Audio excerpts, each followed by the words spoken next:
even without the background, even without knowing a whole lot about our characters leading up to it. Yeah. I felt like I responded to this movie emotionally more so than I have even Chris Nolan films of the past. Like it rivaled Interstellar to me. Right. And part of that as well is, I mean, I guess, being gone from the theaters for so long could Very play true. a part of it in it. That was the first movie I've watched in that setting since March. Right. But something I noticed is that I felt extremely anxious during that movie. Like, yeah.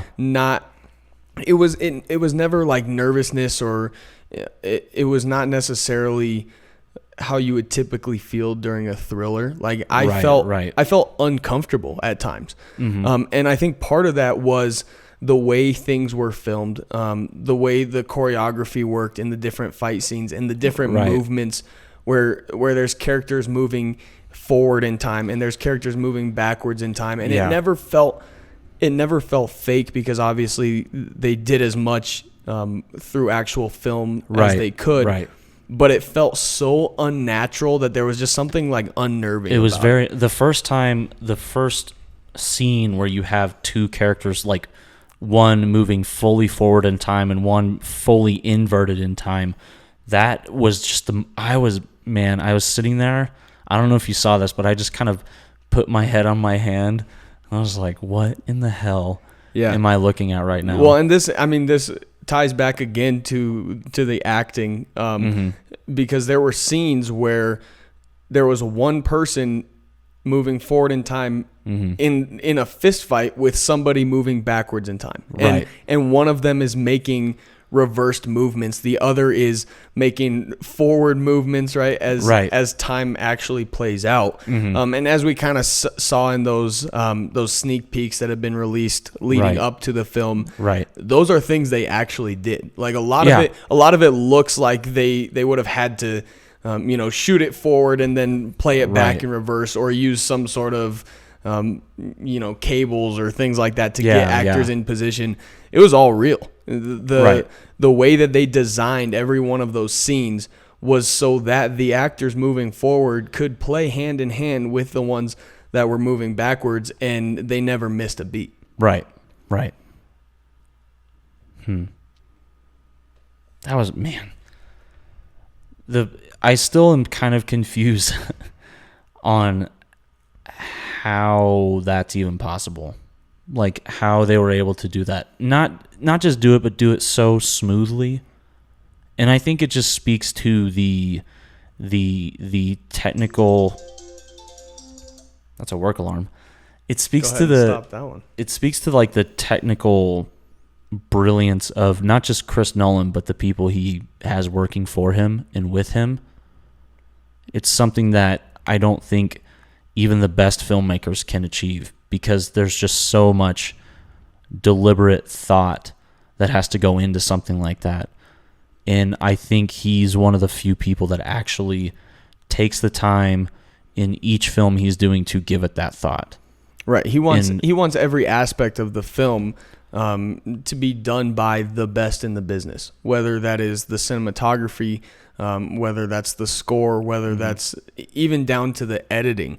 I think that his attention to detail, and I guess you could in a way call it his ego.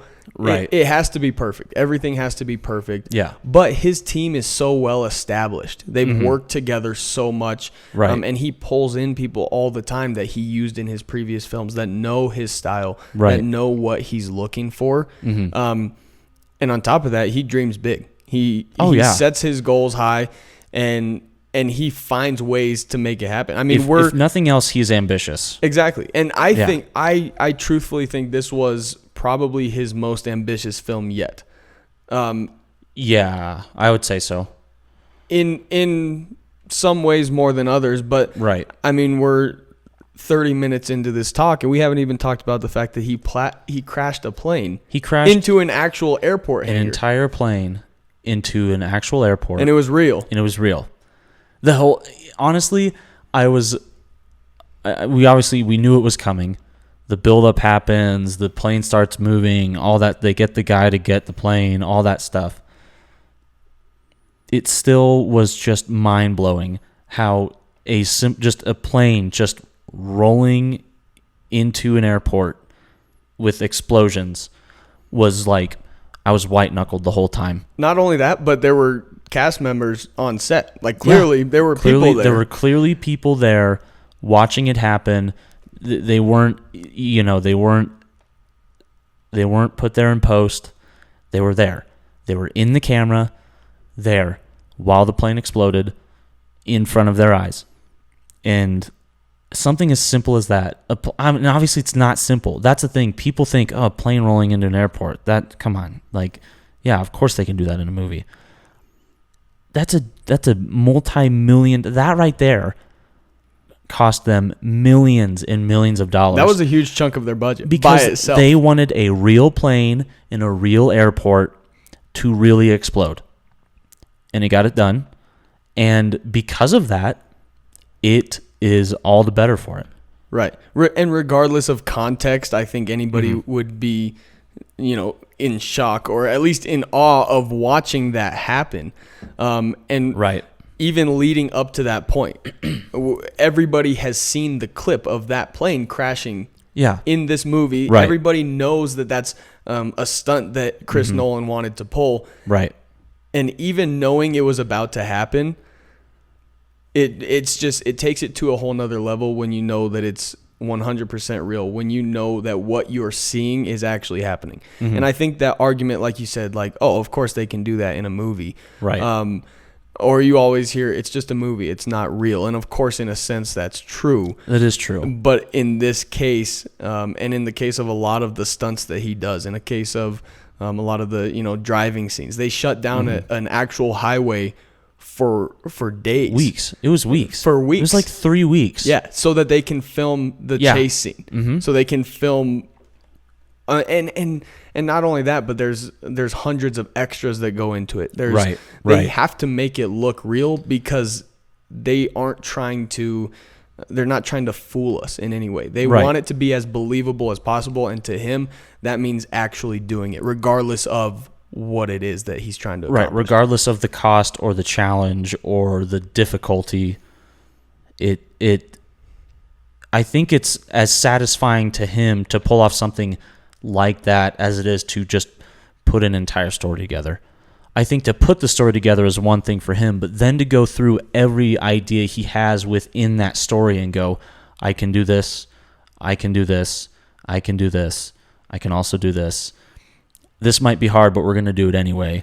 I think that's probably just as satisfying to him to just have those technical achievements as it is to have a fully rounded, good story. Yeah, absolutely. And I love how he almost acknowledges it in the films through different character dialogue. Like leading up to when Robert Pattinson and John David Washington are talking about crashing that plane. Yeah. And John David Washington says, well, how big of a plane? Yeah. And Robert Pattinson says, well, that part's a bit dramatic. Yeah. Or in Inception when Tom Hardy says, you have to learn to dream bigger, my dear. Right. It's things like that where you realize he's almost tipping his cap to the team that helped him get there, because he knows that he has these grand ideas. Right. And he has a team put in place that always makes them happen. Right. They don't ask why. They don't try to offer new ideas. Right. They just get it done. They just jump in. And it works. It gives us an experience that you're not going to get from a lot of other directors and a lot of other films in general. It's a great subtle nod, because at the start of that scene, John David Washington, he's like, you want to blow up a plane. He's like, don't be so dramatic. We're just going to roll it into an airport. Like, we're not going to, don't worry. It's not going to be that hard. And he's like, well, how big of a plane? And that's when he pauses and he's like, that might be a little more dramatic. And it's perfect. It's a perfect subtle but not so subtle nod, maybe for people who are more inclined to notice things like that. People like you and me who watch a lot of movies and like to dissect movies the way we do. But still, it's a nod that people like us appreciate, because we appreciate how difficult the things that are happening on screen are. right? Right. And even to casual moviegoers, even to people who maybe this is the only movie they see all year, which is going to be a lot of people. Could be. That's almost a nod to them. That's almost acknowledging that, yes, blowing up an airplane on camera for a movie is a little over the top. Is a little ridiculous. And he gives that acknowledgement. He says to the audience, "You're right. You're right. But we're going to do it anyway, and dramatic. It's going to be bigger than you could even imagine." Right. And you're going to love it, because why would you come to this movie otherwise? Exactly. And that's part of what I love about Chris Nolan and all of his films that we've seen to this date. He's established himself as one of the greatest to do it.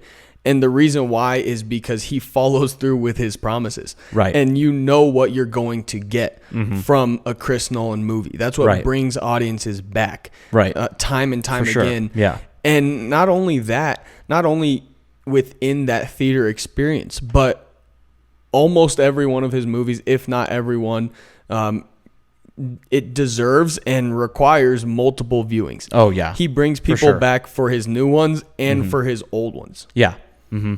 I think one of the things I appreciated the most about this movie was it was obviously, I think the trailer lied a little bit, because I went in expecting kind of the entire film to play with time and inversion, and the movie itself is more of an espionage thriller than it is fully about, like Memento is 100% about the manipulation of time and how it affects a character. Yeah. Right? This movie, at least in the third act, in some of the first act, parts of the second act, there's a lot of it deals with time inversion and how it's actually happening.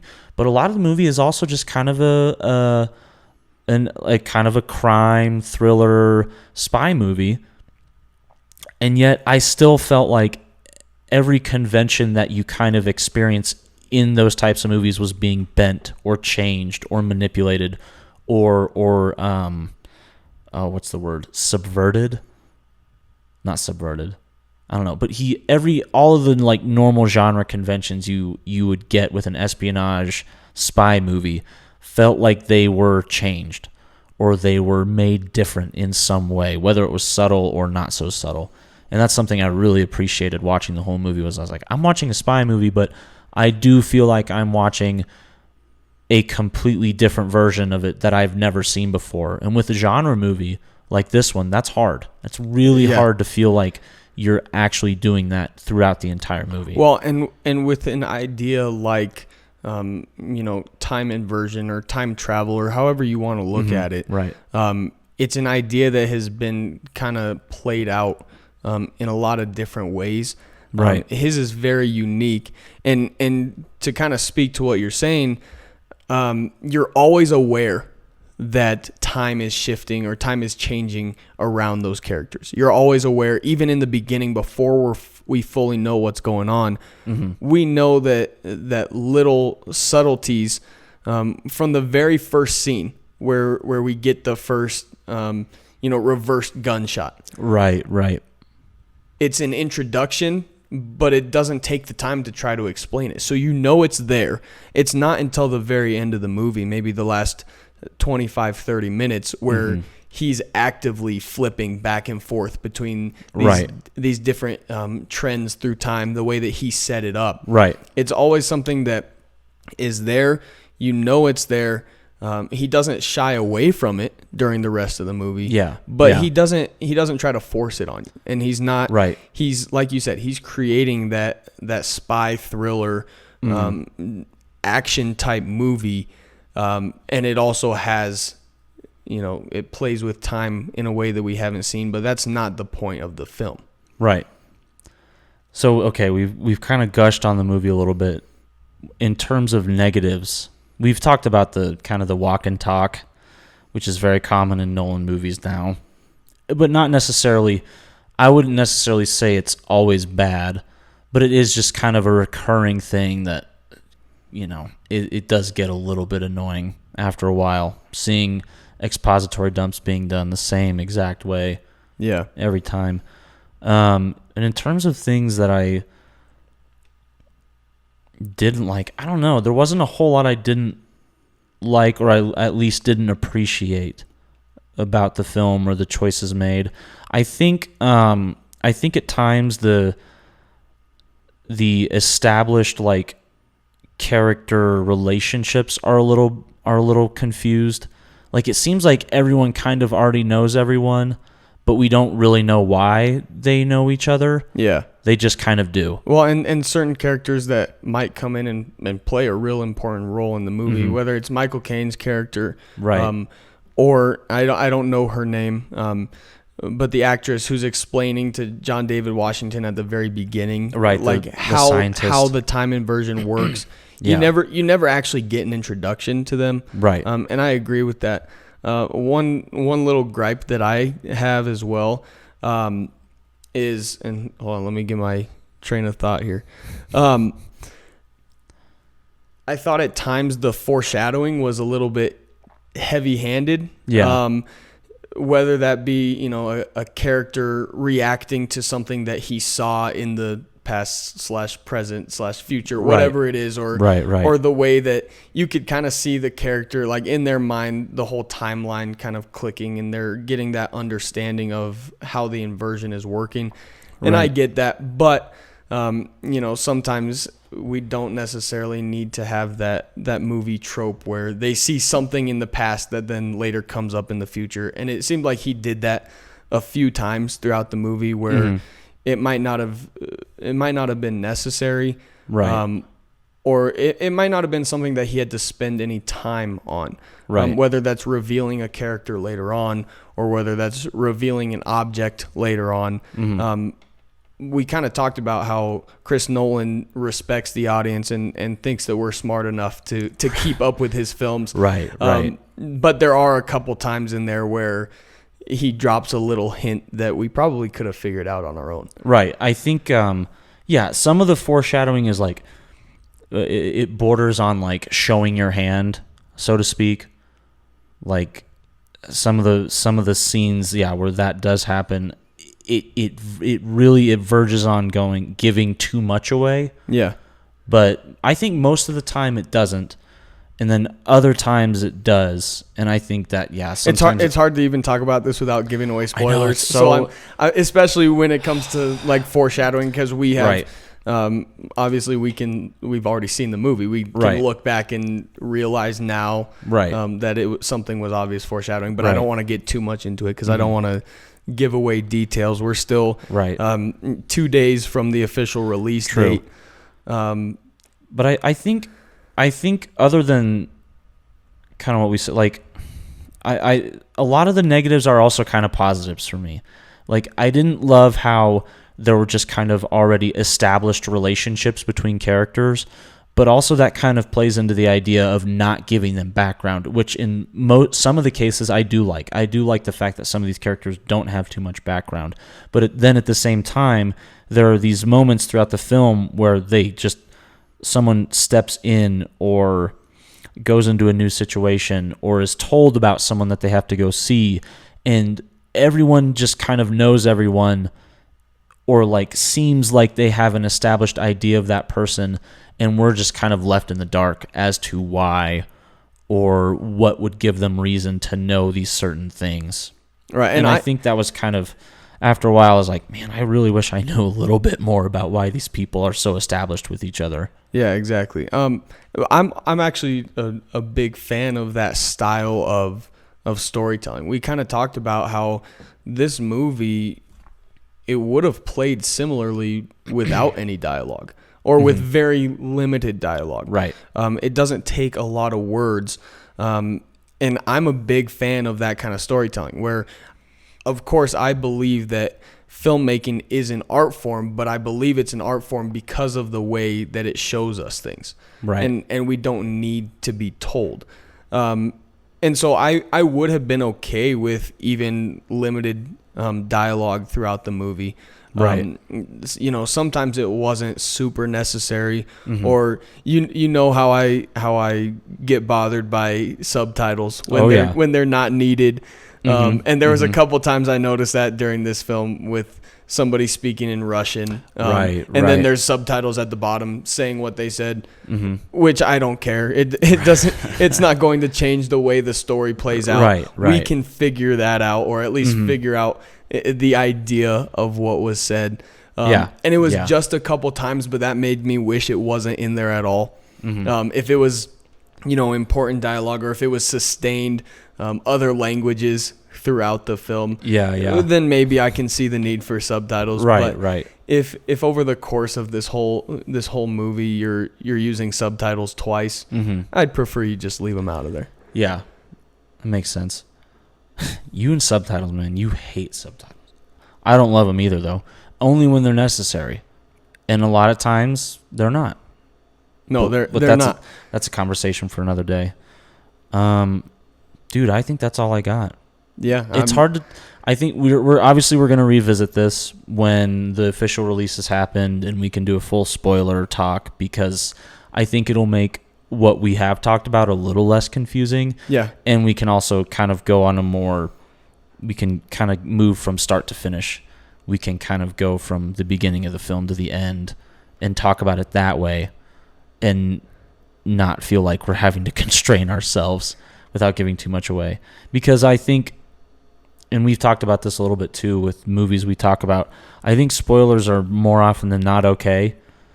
But with a Christopher Nolan movie, I feel like if he respects the audience enough to not give anything away, that's maybe something we should do too. Yeah, we should. Because I wouldn't want to spoil any of this for anyone until they've had the chance to go see it. Now, granted, after that, anything goes, but until we actually get to that point, I think this is something that deserves to be as spoiler-free as possible. Yeah, I agree with you. And we were lucky enough to see it a couple days early, to an early screening. Also, we know that not everybody has theaters that are open right now. I'd love everyone else to get a chance to see this film, even if it's the only one they see all year. I know 100%. It opened overseas about a week ago now, I think. Right, a week or two ago, yeah.